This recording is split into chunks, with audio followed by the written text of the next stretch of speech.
Anti-âge, maquillage, lifting, slut-shaming, botox, intox, elle a morflé, contouring, glass skin, masque, peau flasque, relâchement, cheveux blancs, acné, zone T, brillance, en apparence. Bonjour, c'est Nora Hamzaoui et vous écoutez En Apparence. Je reçois un invité que j'aime beaucoup aujourd'hui. Vous avez pu le voir dans Top Chef, en une du Times, vous l'écoutez sur France Culture. Le chef étoilé qui, en plus de son resto gastronomique à son ancienne de poulet frit, change l'image qu'on se fait traditionnellement des chefs. Il a l'allure d'une égérie de mode, il prône le calme et la gentillesse au sein de ses cuisines.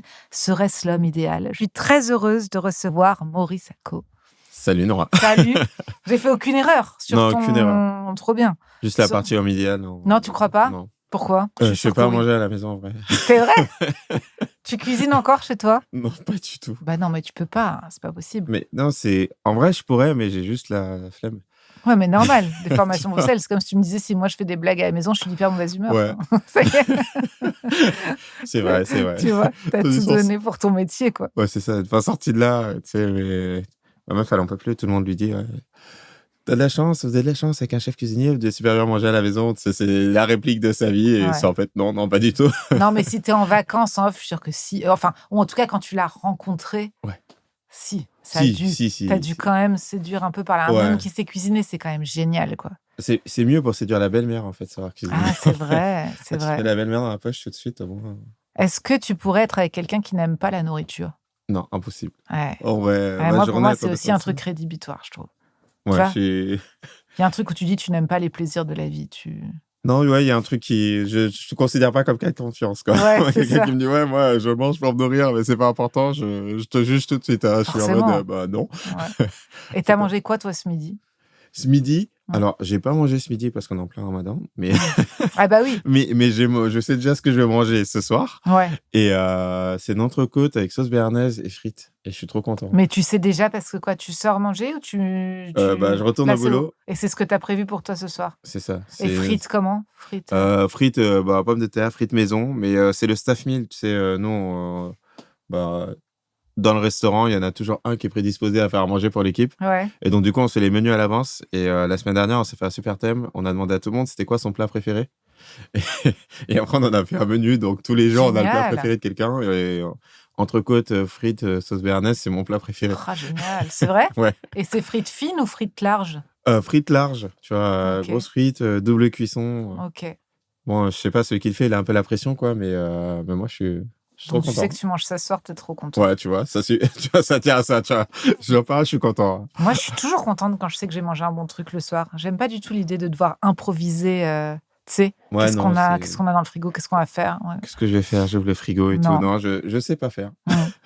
Dis-moi, j'ai question. On t'a vu la toute première fois qu'on t'a découvert, on est d'accord que c'était dans Top Chef? Oui.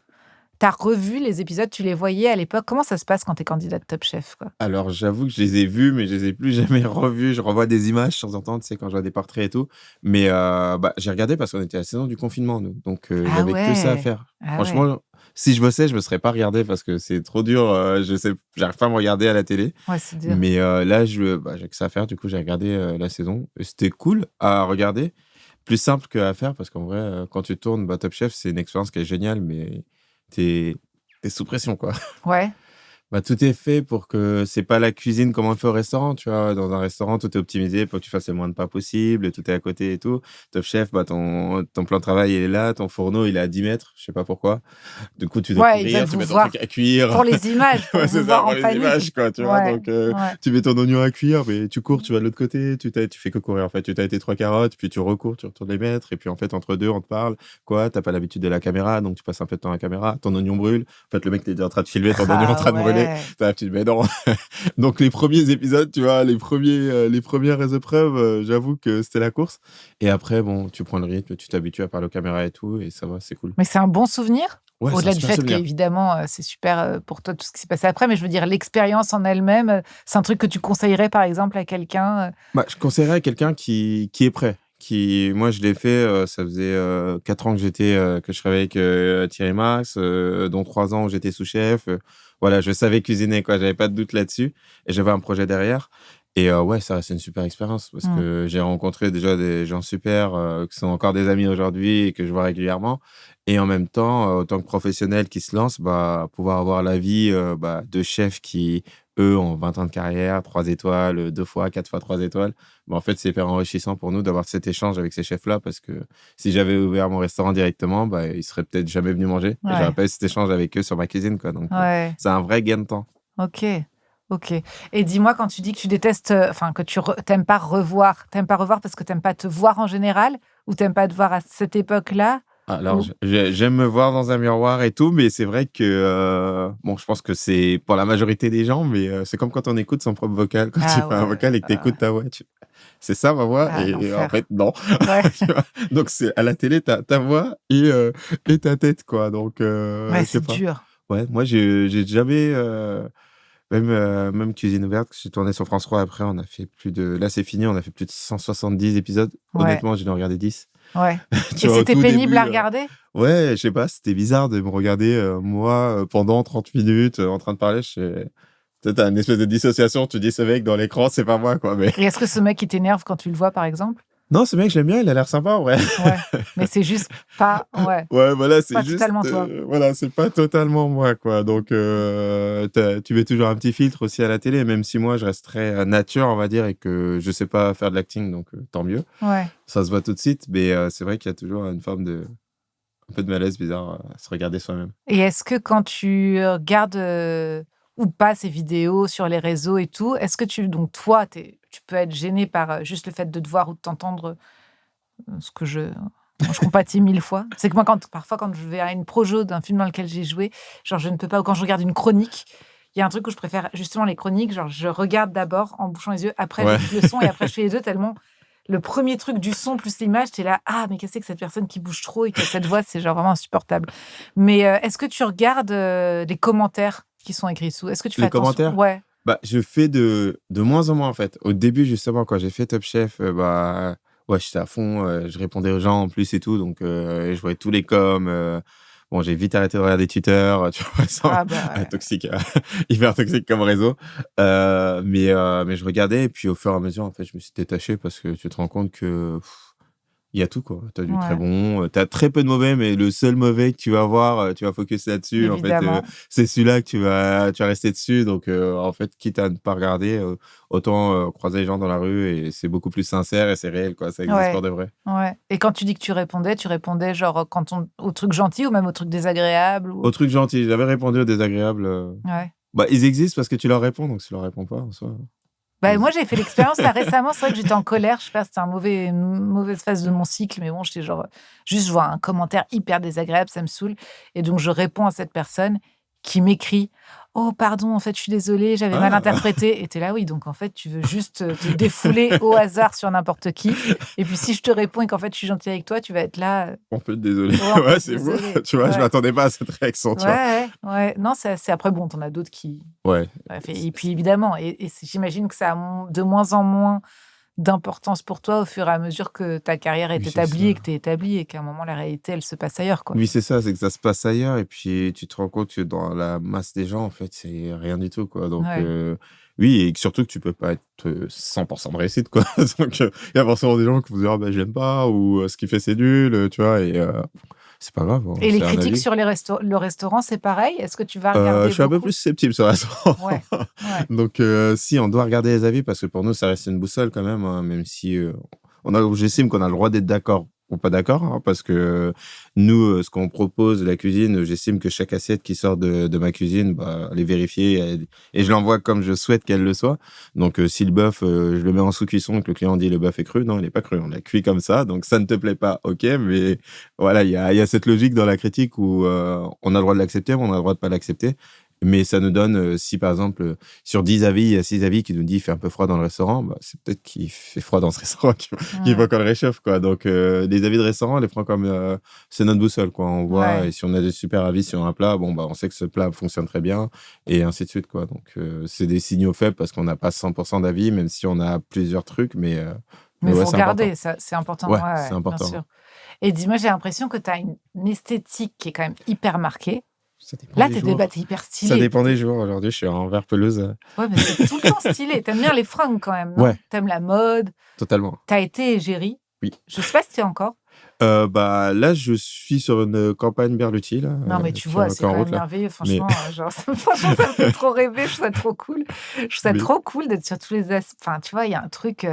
T'as toujours aimé la mode? C'est quoi ouais, ton j'ai rapport? Ouais. toujours aimé le vêtement et bah, mon rapport, il est mes parents ont toujours très été, sur le vêtement, toujours fait attention à ce qu'on soit bien habillé, Ah ouais, c'est quelque chose pas qui des a été vêtements troués. inculqué Ouais, ouais, en depuis tout famille? petit, Ouais. coiffé et tout. D'ailleurs, moi, mes dreadlocks, ma mère, tous les chaque fois, elle me dit: «Tu veux pas te couper?» Ah, c'est vrai? Assez habitué maintenant, ça va, maintenant, elle me l'a dit moins souvent, mais ils ont toujours été très sur le fait qu'on soit, voilà, qu'on soit bien apprêté et tout, que ce soit pour aller à l'école ou pour sortir en famille et tout.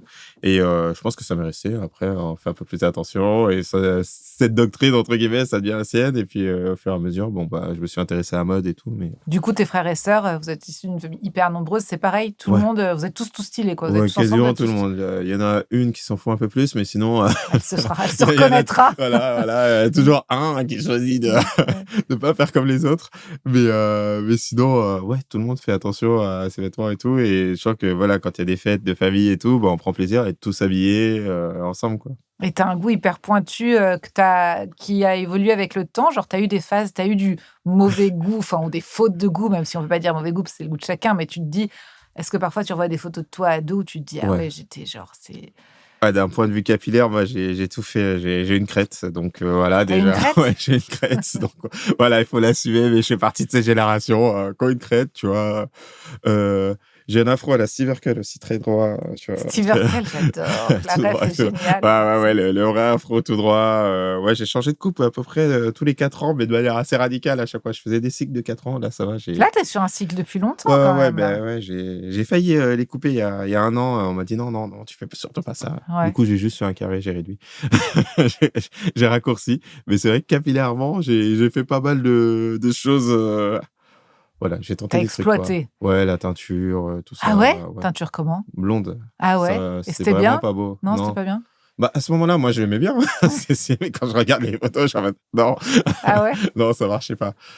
C'est drôle parce que tu dis donc tes parents, ils vous ont donné aussi ce goût du coup pour, je sais pas, les vêtements, l'élégance, prendre soin Mm. de soi, bien se présenter au monde. Est-ce qu'ils vous complimentaient ou pas? Est-ce que c'est important pour eux le physique, l'apparence? Est-ce qu'ils vous Euh, disent, «Tu as bonne mine, tu pas» est-ce que quand tu passes à la télé, par exemple, je dis ta mère parce que moi je me ouais. compare à ma mère parce que moi j'ai ma mère, j'ai pas mon père, mais est-ce qu'ils ont une tendance à te valoriser sur le physique ou ils peuvent te parler de ton travail sans parler de ça? Alors, si eux ont un jugement physique, mais qui n'est pas un jugement de valeur, c'est un peu bizarre. C'est que leur rapport au physique est totalement déconnecté, quoi.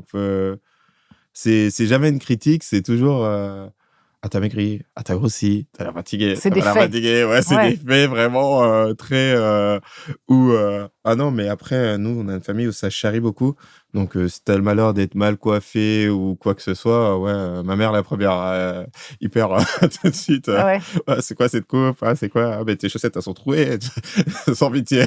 Tu parles des chaussettes, j'ai appris que tu avais une passion chaussettes un Ouais, peu. ouais, Ouais. aussi, ouais. Tu as quoi comme chaussettes aujourd'hui? Aujourd'hui, j'ai des chaussettes en maille accordées avec mon pull en maille. Vraiment, Ah ouais, c'est c'est pas le dingue, bon c'est jour. génial. Si, Mais, bah si, c'est le bonjour. mais elles sont, tu vois, vert, un Regarde, peu camo, mais le mec a pas. des. T'es en camailleux de verre, des chaussettes jusqu'au. Ouais, tu vois, jusqu'au pull, mais. Tu seras jamais le gars où si t'arrives à un dîner où t'es invité, qu'on te demande d'enlever les chaussures, tu seras jamais le gars avec les chaussettes Oh pourries. non, c'est un stress pour moi d'avoir Ouais. des chaussettes, de pas savoir si mes chaussettes sont bien ou pas. Ouais, hyper bon goût, quoi. Ouais, j'aime beaucoup ces Surtout au Japon, on chaussettes. t'emmène toujours à enlever tes chaussures en plus. Donc, Bah oui, parlons-en du Japon. Bah oui, exactement. Bah alors ça, ouais, c'est le exactement. stress du truc, tu Ouais. vois. T'as un projet à venir au Japon. Oui. Je sais pas ce qu'on a le droit d'en dire ou pas. Bah, c'est un docu qui a été tourné lors de ma première fois au Japon, qui doit sortir allez, à la rentrée, on va dire, parce que c'est fin septembre, début octobre. Ouais. On en a parlé ensemble du Japon sur les réseaux et quand on s'est croisés l'autre jour, parce que j'avais enfin fait mon premier voyage au Japon, donc tu m'avais donné plein d'adresses. J'aurais dû en faire une sur 5 tellement. En fait, un premier voyage au Japon, c'est vertigineux. C'est Ouais, genre, c'est beaucoup. ça te rend dingue, quoi. En fait, Ouais. tout, t'as pas le temps. Tu... Impossible. Franchement, C'est... t'as tellement de choses à voir, tellement de choses à faire que c'est bah, il faut revenir. Et c'est le Ouais. piège avec le Japon. En vrai, il y a certaines personnes qui aiment pas trop, mais c'est vraiment infime. Mais quand tu y vas, tu as juste envie de te dire, bon, c'est quand la prochaine fois parce que j'ai rien fait, quoi. J'ai envie C'est de faire plus. fou. Ouais, tu fais beaucoup de shopping là-bas? Ouais, ouais, Cuisine, ouais. beaucoup d'ustensiles et tout, mais Ouais, aussi j'ai ça? 2 thèmes, moi, dans ma Ouais, vie, cuisine et fringues. ouais. Du coup, il y a le quartier des cuisiniers qui s'appelle Kappabashi, qui est assez cool. En soi, c'est une rue, mais sur la rue, tu as que des boutiques de cuisine et des super couteaux, mais des trucs, des sabres de samouraï et tout. Ça me coûte, excessivement cher à chaque fois que j'y vais, mais j'adore. Et donc ouais, c'est ma petite tradition. À chaque fois que j'y vais, que je passe par Tokyo, avant de rentrer, la veille de rentrer, j'y vais et je fais un vrai carnage. Et après, sinon, bah, au Japon, moi, c'est le pays de la fripe, hein. On n'y va pas tant pour Ouais, acheter des trucs, de luxe ou quoi. C'est le plaisir aussi vintage. d'aller, ouais, ça d'aller chiner un peu, d'aller chercher le vintage, d'aller trouver les belles pièces, Mmh. un beau jean et tout. Et il y a plusieurs quartiers pour ça, quoi. Il y a le quartier, de Shimo où, c'est vraiment plus, sur du vintage large. Et il y a Ueno où tu es plus sur du denim et tu trouves pas mal de On a denim fait et tout tout, ça. Je trouve sincèrement qu'il y a beaucoup plus de choses pour les hommes, ouais. que pour les femmes, beaucoup Ouais, mais plus. c'est bien dans ce sens parce que généralement, les hommes, on est moins bien servis que les femmes C'est d'un vrai. point de vue Non, mode, non. vêtements, mais c'est vrai qu'il y a beaucoup Non, au de Japon, beaucoup plus. vêtements, masculins, ouais, c'est Tout est vrai. pensé beaucoup plus. Enfin, même le vintage déjà, mais même en dehors du vintage, je trouve tu trouves des Ouais. très beaux trucs pour les mecs. Les femmes, c'est un peu Ouais, c'est vrai mmh, que pas c'est moi. grand-chose. Et ce que je trouve marrant, c'est que tu trouves de tout, mais finalement, quand les Japonais s'habillent de manière assez, Je les trouve classique, ouais, formule, ouais, ouais, ouais, ouais, ouais. ouais, formelle ou sinon c'est encore une fois, c'est beaucoup de contrastes, quoi. C'est soit c'est très, très looké, soit c'est, voilà, le salaryman en costume cravate et c'est tout, Mmh, quoi. mmh. Et Et pareil. tu as un point de vue du coup, tu as un truc esthétique donc sur la mode, sur tes fringues, sur le la nourriture évidemment. La déco aussi, c'est quelque chose Ouais. qui est très auquel tu es très sensible?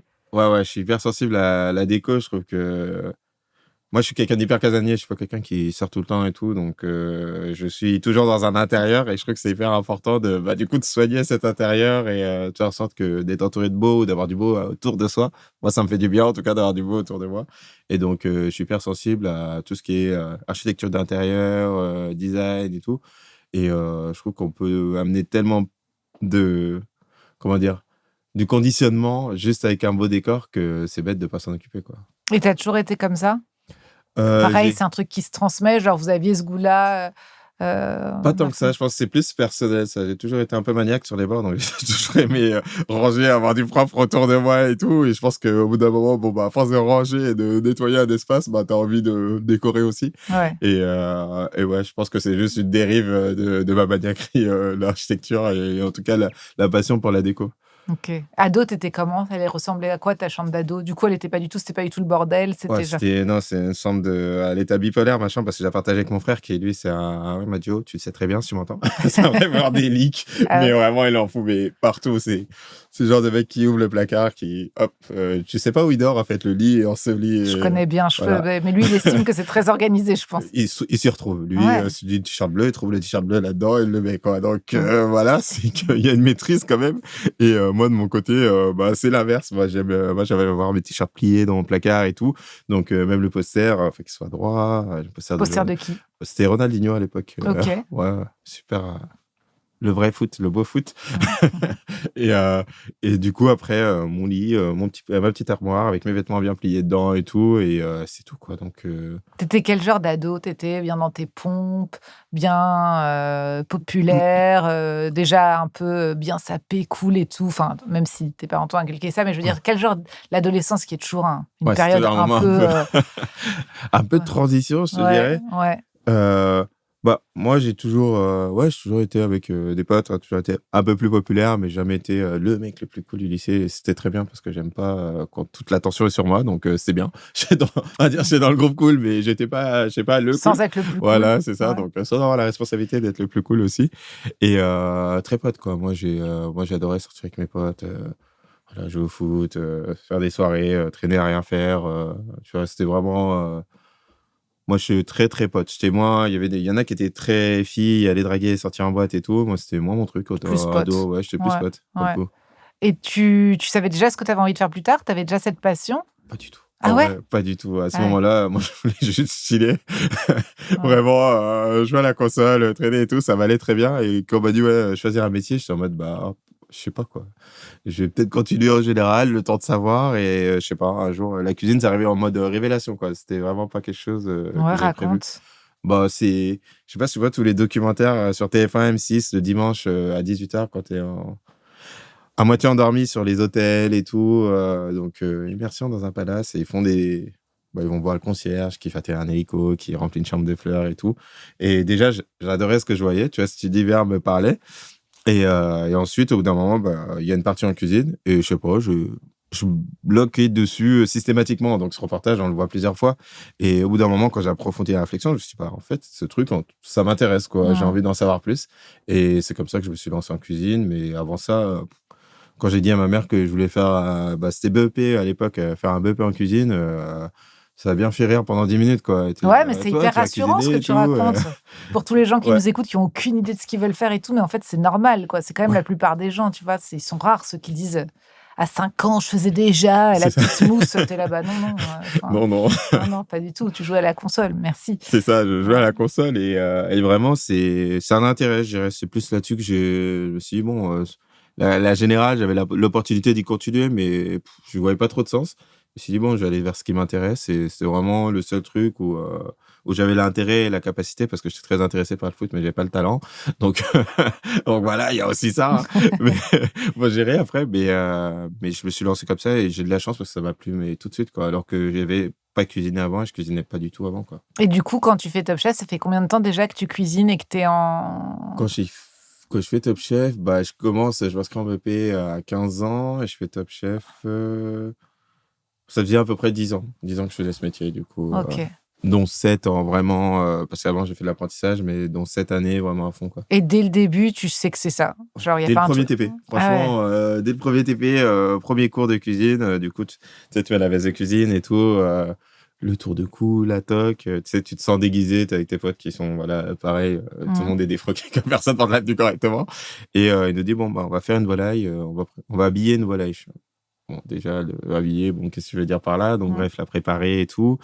Et il dit, maintenant, on va venir passer un fil sur la volaille pour la brider, pour bien la faire tenir et tout. Et puis là, tu te retrouves à faire de la couture sur un poulet. Mais à ce moment-là, il montre. On répète le geste, mais j'ai absolument aucune idée de ce que je fais.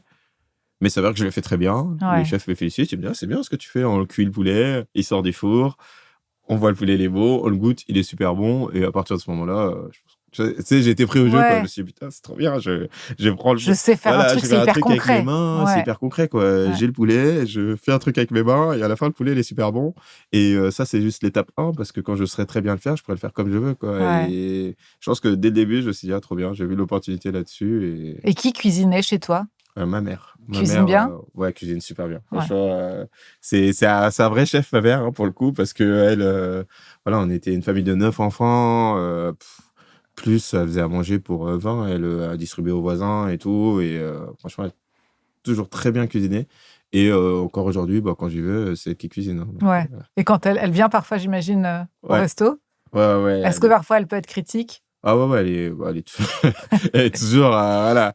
Mais elle apprécie l'expérience, mais pour elle, c'est ni son monde, ni la cuisine qu'elle aime manger. Ouais. Et par exemple, le mafé, c'est très drôle parce qu'elle m'a dit, c'est très bon ton mafé, mais c'est pas un mafé.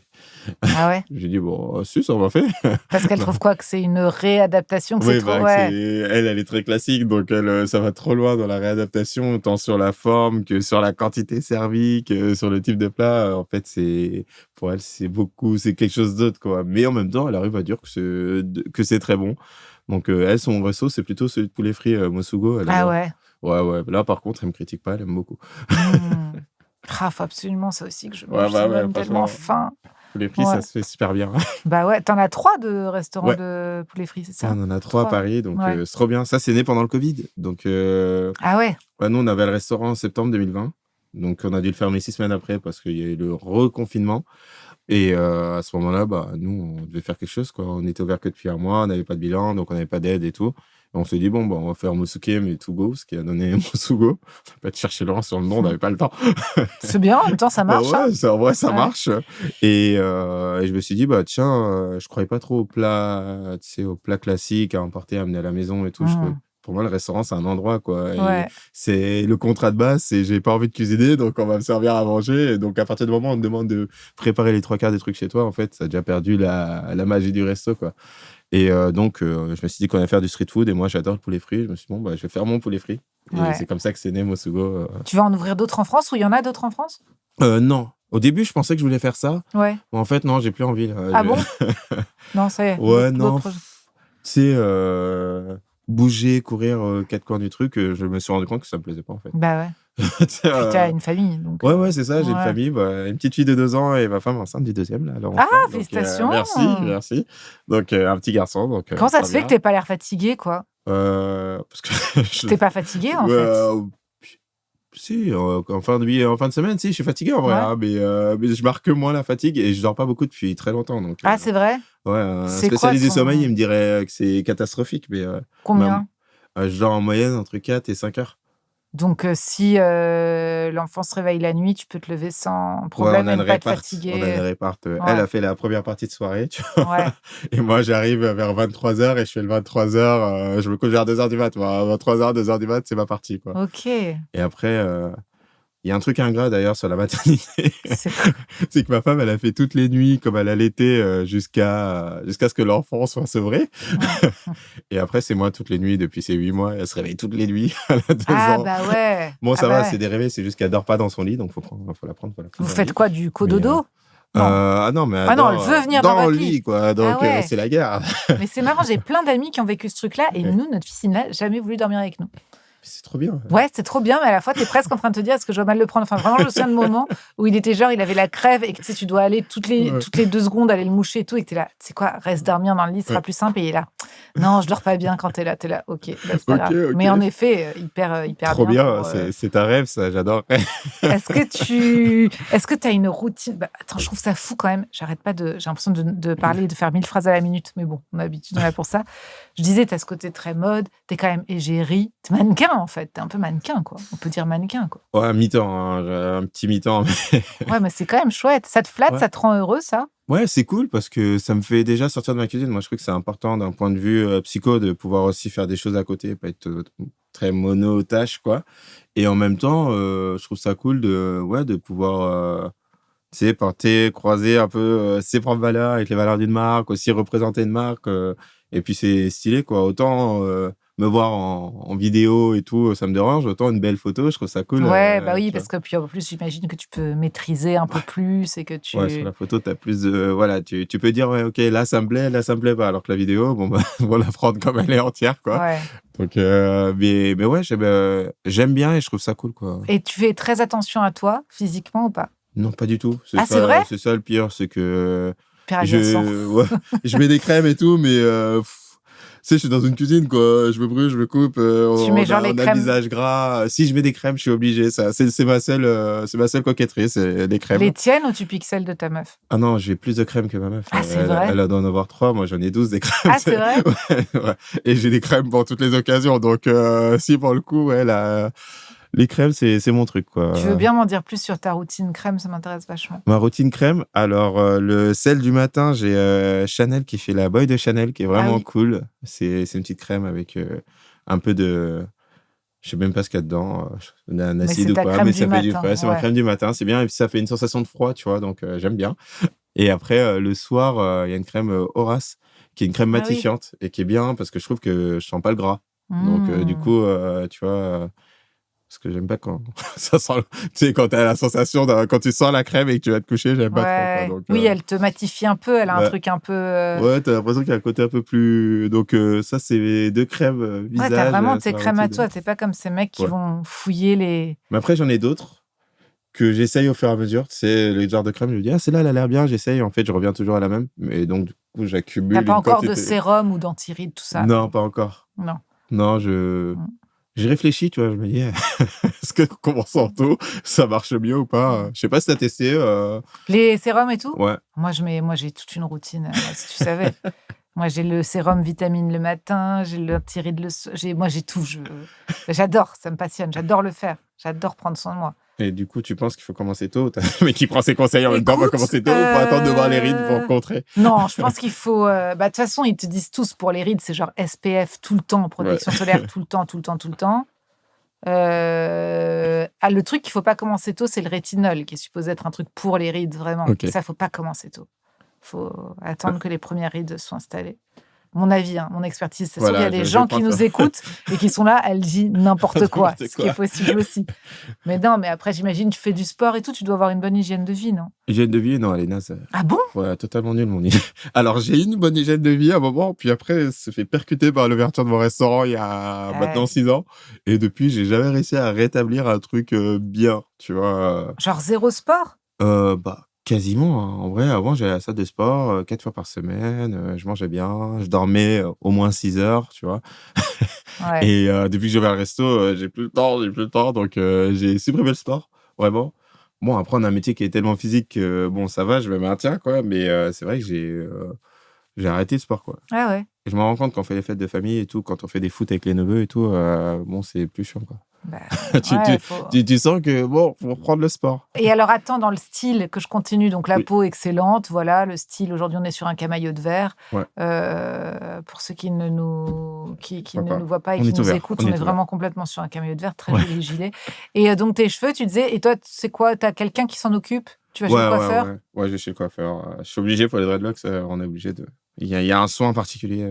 Il y a un soin particulier, ouais. Ouais, ça me prend quasiment 4 heures, donc c'est vraiment un truc que tu planifies c'est vrai, ça prend 2 mois à l'avance. Ouais. Mais tu vois, pour les dreadlocks, ça a besoin d'y aller, tous les 3-4 mois, c'est bien. Ok, ouais, ça va, 3-4 mois, ça me paraît pas énorme. Pour se les faire, pour retourner, s'il y a les racines qui poussent, donc faut les reprendre, quoi. C'est quoi? C'est reprise à la racine à chaque fois et le bout, et après tu coupes? Je les tourne, quoi. Et après, non, normalement, t'es pas censé les couper, hein, mais bon, je suis pas rasta, j'ai des dreadlocks, je suis pas rasta, donc je me permets de les couper quand c'est trop long. Tu les coupes quand même? Ouais. Mais tu les coupes toi? Non, je l'ai fait couper. Ouais. J'ai essayé une fois, moi, mais je ressemblais un peu à un truc égyptien, j'ai dit, ok. Un Playmobil, sinon, je vois très bien. Couper, c'est un talent. J'ai déjà coupé quelques cheveux et genre t'es là de quelques coupes et en effet, ça devient des petits Playmobil. Ouais. Quand tu te retrouves à faire la une du Times, la couverture du Times, c'est fou. Ouais, en vrai, au début, je me demande s'ils ne sont pas trompés, tu vois. Je dis, bon, dans tous les gens géniaux qu'il y a en France, pourquoi moi, quoi. Donc, je dis, bon, c'est cool, peut-être on va faire un petit sujet dedans et tout. Et c'est ce qu'on fait au début. Donc, je me fais approcher par l'équipe du Time qui dit, bon, on fait un classement. Et puis, il y a un système aussi de cooptation dans le truc. Donc, les anciens nommés nomment une personne, font des suggestions. Du coup, moi, c'était Omar Sy qui avait suggéré mon nom au début. Sympa. Dans une liste de plusieurs noms, mais du coup, ils ont retenu le mien. Et donc, on fait l'interview et tout, donc tout se passe bien. Et puis, elles me disent, bon, ok, très bien, on passera peut-être faire des photos, mais c'est pas sûr, on demandera votre attaché de presse ou quoi. Et 2 semaines après, on dit, en fait, on aimerait shooter avec vous la couverture. Oh là là. Écoutez, ouais, pourquoi pas, mais cool. Vous n'êtes pas trompés. Et c'est fou, quoi, parce que ça a eu un impact de fou derrière. Bah ouais, c'est quand même énorme. Ouais, tu vois, niveau national, international, tu te rends compte qu'en fait, c'est... Moi, je trouvais ça super, mais tu te rends compte de l'ampleur que ça a. Même eu un retweet du président de la République qui a posté le truc. Je suis en mode, ok, je sais pas si ça vaut ça, mais ok, trop bien, trop cool. Et en tant que chef, je suis que le 3e chef français à être Time, quoi, à avoir fait une coupe du Time, donc c'est encore plus ouf. Et dans ce cas-là, sur la couve, par exemple, tu as une équipe image qui t'aide à te saper et tout, ou tu choisis tout seul et... Non, il y a un styliste. Là, pour le coup, c'est l'équipe à l'américaine. Un styliste, il y a maquillage, coiffure. Voilà, j'ai donné mes préférences de look par rapport à ce que j'aimais, les marques que j'aimais et tout. Et puis après, ils avaient aussi ils avaient tout qui était prévu. Ils savaient déjà où ils allaient, quoi. Donc, on a fait fitter les deux et franchement... Et à la fin, tu es content du résultat et tout? Tu valides la photo ou ils te font pas valider? Non, ils te font un pré-shot, tu vois. Donc, tu as une pré-validation, mais c'est hyper large. Et après, c'est plus si tu veux exclure une photo plutôt, quoi. Ouais, c'est ça. Et après, derrière, je choisis eux-mêmes, quoi. Ok. Mais c'est trop cool à faire. Et j'allais dire ta tenue de scène, mais bon, c'est un peu ta tenue de scène. Parle-moi de ta tenue de chef. Ah, de chef, oui. Alors, c'est une veste de cuisine où je voulais qu'on sorte, tu vois, les 3 influences dans ma cuisine. Donc, la France, l'Afrique, le Japon. Donc, pour la France, c'est assez évident. Je voulais que ça soit une veste de chef blanche, comme on l'imagine, quoi. Et après, c'est sur les coupes que ça vient amener le Japon, la coupe comme un kimono, donc croisée. Et après, il y a des empiècements de wax dessus. Du coup, pour rappeler l'Afrique de l'Ouest, quoi. Donc, ça me permet d'avoir un peu les 3 influences dans ma veste. Ça envoie les 3 messages, quoi. Ouais, c'est super chouette. Et ça, c'est toi qui l'as créé? Tu l'as fait fabriquer? Tu l'as dessiné? Je l'ai fait fabriquer. Je l'ai imaginé. Quand j'ai imaginé mon restaurant, en même temps, je me suis dit, bon, voilà, il faut que on a l'histoire du restaurant, on va voir la déco, bah, faut que si tu le portes sur toi. Et je l'ai imaginé comme ça, quoi. Donc, c'était trop bien, c'est marrant à faire en plus. Et tout le monde est habillé comme ça dans ton resto? Tous ceux Non, qui... Non. là, on a changé récemment. Ok. Ah ouais? Ouais, on a changé récemment. On a décontracté le truc, les vestes et tout. Donc là, maintenant, on a adapté. Tout le monde a une tenue. En salle, ils ont une tenue qui est vraiment belle, qui est un espèce de kimono et tout. Il marche, on dirait qu'il flotte dans les airs. C'est trop beau. et en cuisine, on est passé sur des tons vert et crème. Donc, C'est très vert, hein? Ouais, je sais pas, c'est le moment, là. Ouais. Et c'est toi qui choisis tout? Bah, c'est l'avantage du resto, ouais. C'est moi qui valide tout, à défaut de choisir, parce Ouais. que, par exemple, sur la déco du resto, bien sûr, je me fais aider par des architectes, Delphine et Virginie, qui sont Friedman et Versace, ça s'appelle, et elles font un super boulot. Mais à la base, bah, je donne le premier brief, ce que j'aimerais avoir, et puis après, bon, bien sûr, c'est pas mon travail, donc elles, avec ce que j'ai demandé et ce que j'avais envie d'avoir, font leur propre truc, et après, on fit, quoi. Mais c'est des choix de couleurs. Mais je suis très vert aujourd'hui, mais par exemple, on a des banquettes vertes dans le resto, ça m'a pris 6 mois. Ah bon? J'aime pas la couleur. Ah bon? De manière générale, j'aime pas trop les couleurs. Ouais. Et donc, pour aimer une couleur, il faut que je m'y habitue. Et donc, elle m'a montré le vert au début. Elle m'a dit, bon, on mettra ça sur les banquettes. Et je lui ai dit, non, mais jamais de la vie, on met un truc vert comme ça dans le resto. Donc, du coup, on a essayé plein de couleurs, du jaune, du bleu, et rien n'allait et tout. Elle m'a dit, non, mais vraiment, je sais que c'est cette couleur. Et du coup, elle m'a donné un bout de tissu que j'ai mis dans mon bureau comme ça. Et comme ça, j'étais exposé à cette couleur. Et au bout d'un moment, je dis, oh, en fait, ça va. Et t'as du mal avec les couleurs en général? Ouais. Ça... Ouais, non, ok. Mais tu veux dire que là, t'es habillé en vert, mais que souvent, t'es habillé quoi? Couleur blanc, gris, noir, quoi? Blanc, gris, noir, et des nuances de beige, ouais, c'est tu ça. vois. Nuances de beige. Nuances de De bleu beige marine. marron. Le marron, je tolère. Ouais, le bleu marine aussi, tant que ça reste du bleu marine, quoi. Tant qu'on n'arrive pas dans le bleu. Ouais. mais du coup, attends, on dit le tissu la wax ou le wax? Moi, j'ai toujours dit le. On dit le? Ouais. Le wax qui est sur tes tenues, il est de quelle couleur? Il est bleu. Mais donc pour là... le wax, j'ai une exception parce que bah, du coup, j'ai été habitué depuis tout petit. Mon œil, il accepte, tu vois. Ouais, c'est ça. Voilà, c'est un wax, quoi. Donc, ça pète en couleur et c'est normal, quoi. Ouais. Et t'es habitué depuis tout petit. Quand t'étais petit, raconte-moi autour de toi les gens que tu trouves les plus stylés, par exemple, dans ta famille. Les gens que je trouvais les plus stylés. J'avais un tonton qui lui était un ancien, qui a gardé la vibe yéyé, un peu rocker et tout, et je le trouvais hyper stylé parce que c'était vraiment pas un style. Bah moi, voilà, quand j'ai grandi, on était plus dans la mode, c'est un peu plus Amérique, baggy et tout, plus coupe large. Et lui, il a toujours été un peu comme un mannequin Céline ou ça. Ah ouais. Ouais, tu vois, ou vraiment en jean, skinny, tu vois, les petites bottes, le cuir qui a vécu 1000 aventures, tu vois. Et j'ai toujours trouvé hyper stylé ce temps. Ouais, j'aime bien. Il est encore comme ça? Ouais, il est toujours comme ça. J'adore. Tu sais qu'apparemment, ça revient le skin. Bah, il aura peut-être fait un tour. Ouais, il va être hyper à la pointe bientôt. On revient sur lui. On revient sur lui. Lui, il a pas lâché l'affaire, il a maintenu le truc.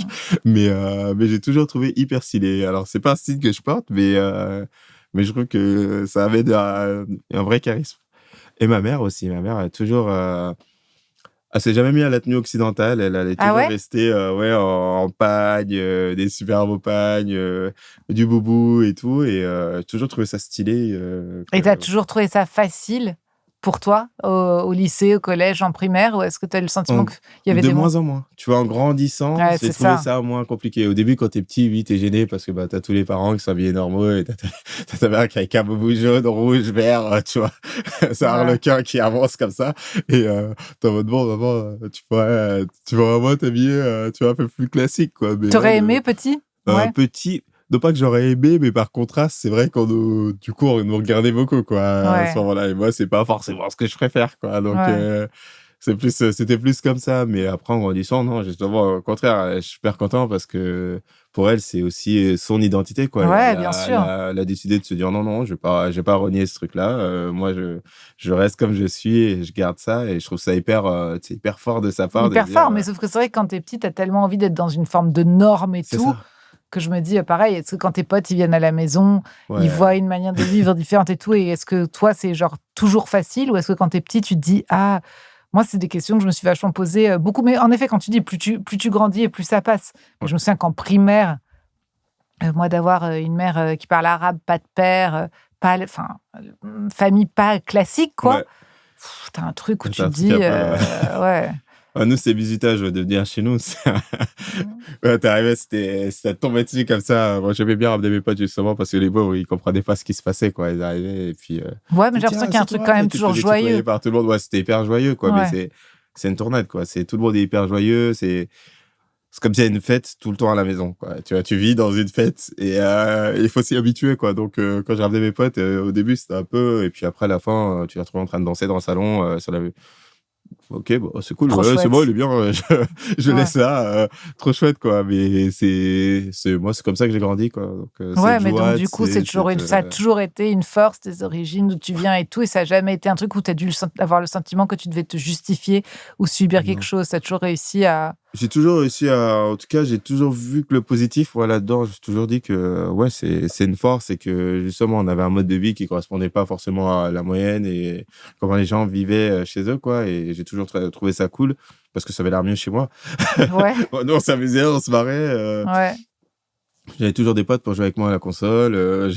J'avais toujours quelqu'un pour me marrer. Donc, j'étais, tu sais, le côté solitude, si j'ai été seul, c'est que j'ai choisi d'être seul, quoi. C'est bon, laissez-moi tranquille. J'ai envie d'être tranquille, regarder une série, quoi. Ouais. Mais c'est jamais subi. Et je trouvais que ça, c'était le truc le plus cool. On a été élevés un peu, nous, dans cette idée que, voilà, ta principale richesse, c'est ta famille et tes proches, quoi. Et bah, là, j'en avais plein, donc j'étais très, très riche là-dessus, quoi. Et donc, pareil, quand tu arrives sur Top Chef, une émission aussi exposée et tout, t'as pas le sentiment qu'il va falloir dealer avec le racisme, les jugements, Non, bah, je sais que forcément ça existe et que forcément je risque d'y être exposé à ce moment-là parce que bon, bah, plus le nombre de personnes à qui on est exposé est grand et plus tu as de risques de te croiser ce genre de gens, hein. Et ils sont plus très minoritaires d'ailleurs.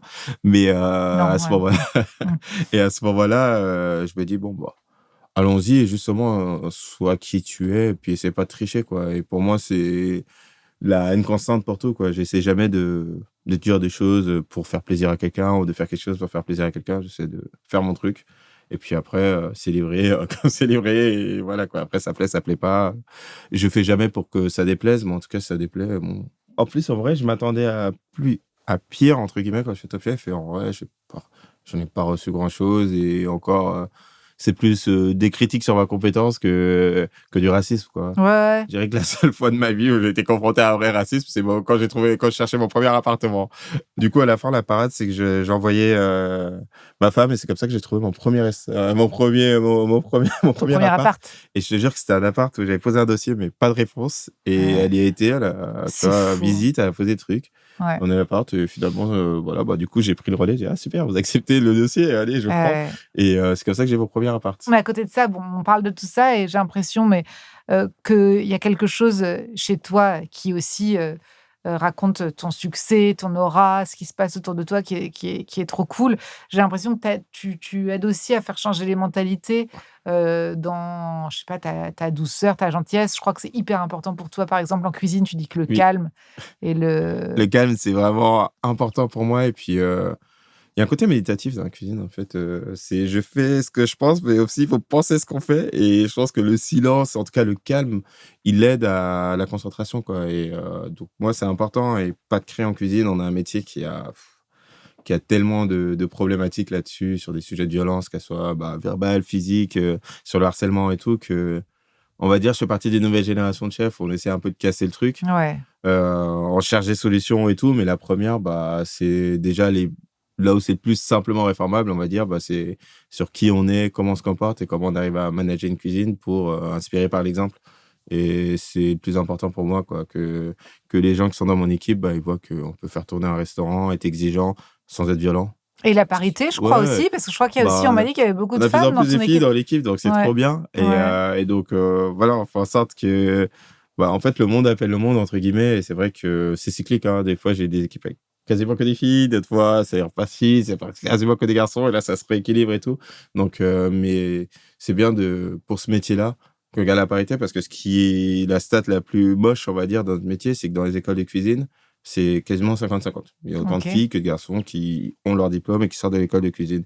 Mais au bout de 5 ans, je crois que ça passe à 75, 75-25 de garçons versus ces filles. C'est-à-dire qu'on perd plus de la moitié des filles qui sont diplômées en cuisine ne restent pas au bout de 3-4 ans dans ce métier, quoi. Mais à cause de quoi? Du milieu?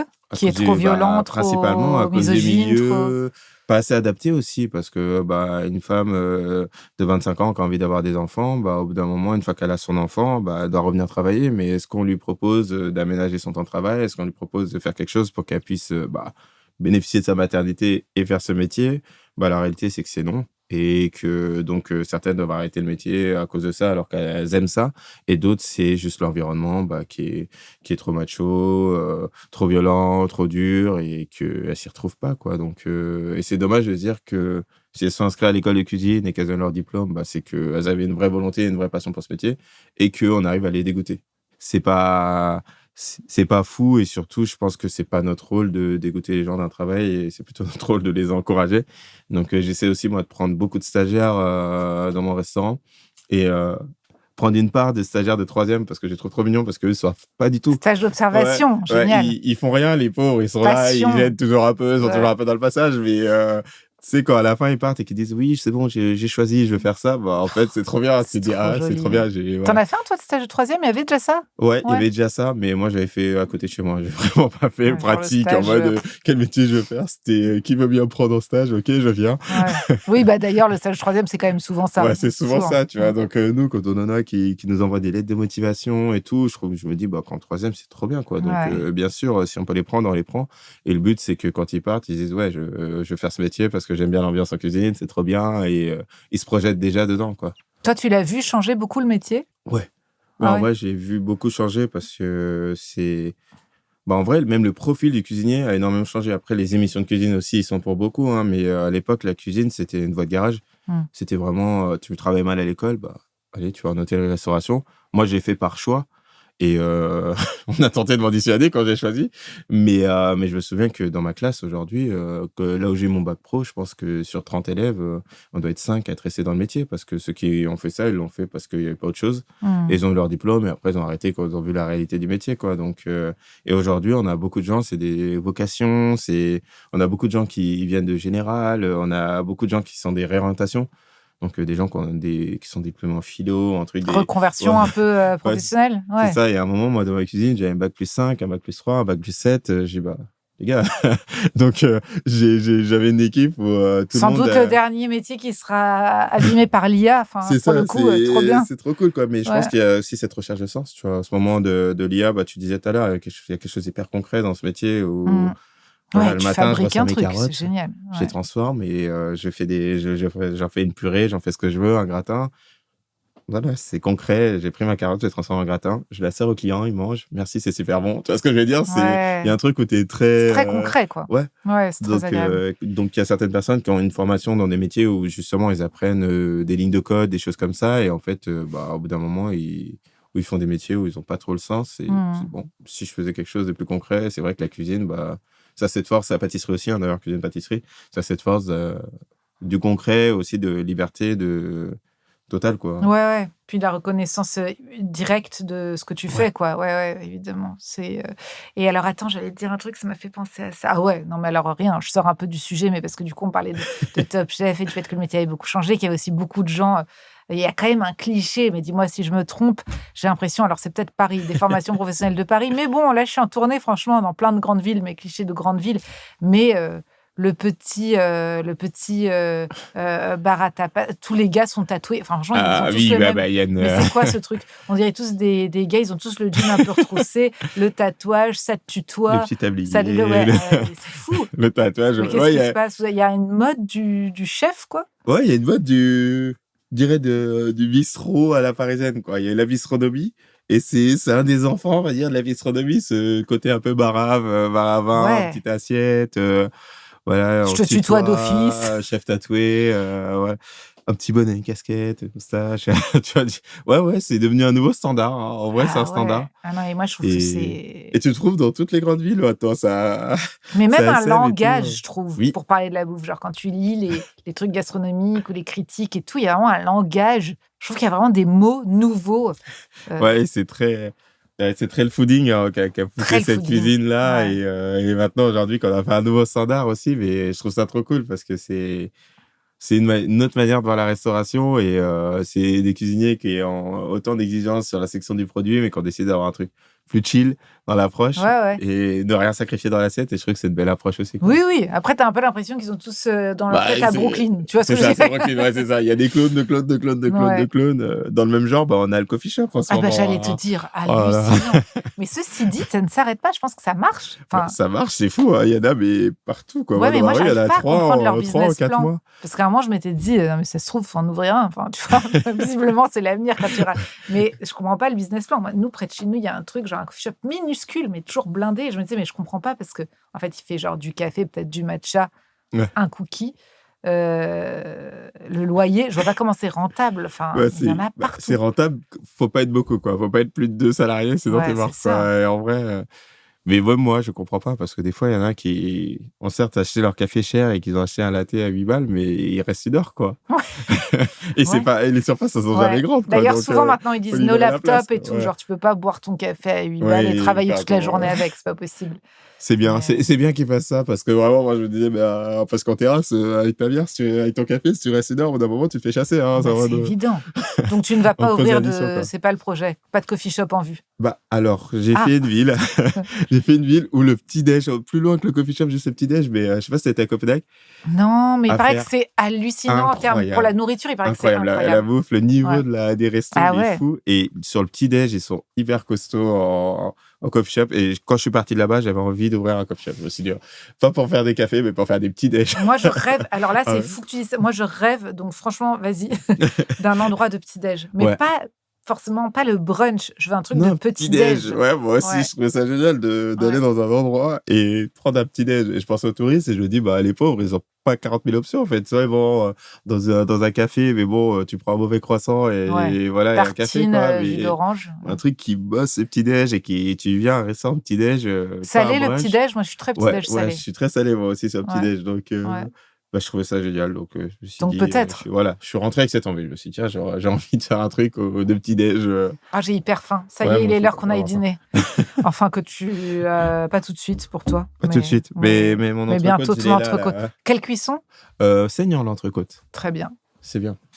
Merci infiniment d'être venu, Henri. À très vite. Merci. Anti-âge, maquillage, lifting, slut-shaming, botox, intox, elle a morflé, contouring, glass skin, masque, peau flasque, relâchement, cheveux blancs, acné, zone T, brillance, en apparence.